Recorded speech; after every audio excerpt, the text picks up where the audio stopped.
हरिओम. आज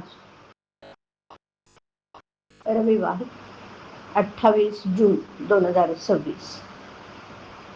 सद्गुरू ब्रह्मचैतन्य गोंदवलेकर महाराज आज आपल्याला सांगणार आहेत की परमार्थ हे कृतीचं शास्त्र आहे. ऐकूया.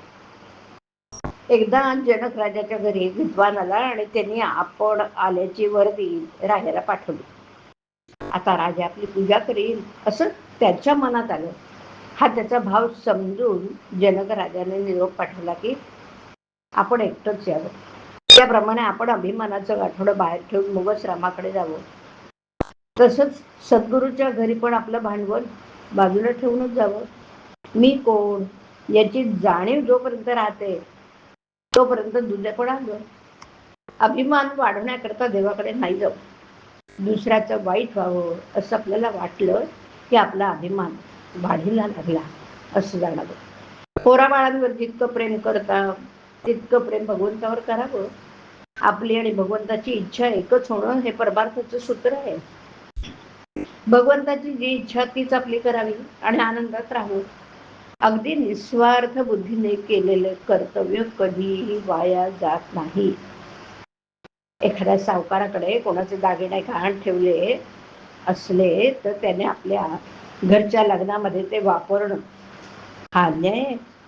त्याचप्रमाणे आपली मुलं बाळं ही देवाने आपल्याजवळ दिली आहेत, त्यांचं रक्षण करावं ते कर्तव्य होईल. पण त्यांच्या ठिकाणी आपलेपणा ठेवून सुख दुःख भोगणं हे मात्र पाप आहे.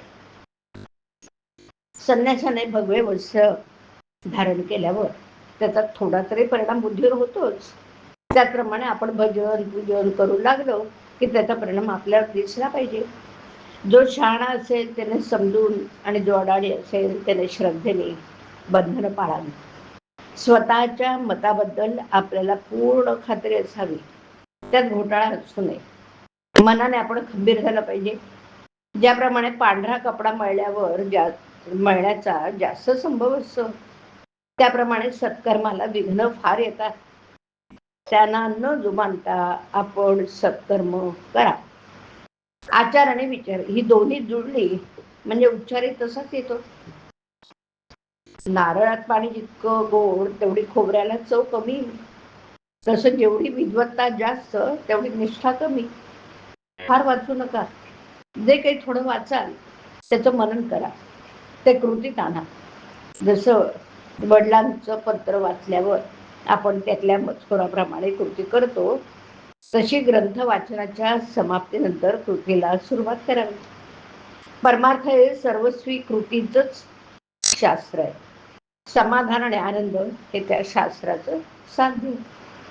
भगवंताच्या स्मरणात कर्तव्य केलं की जीवनात आनंद उत्पन्न होतो. सर्व काही करावे पण खरे प्रेम साधनावर असावे. हरिओम. हरिओम. हरिओम तत्सत. हरिओम.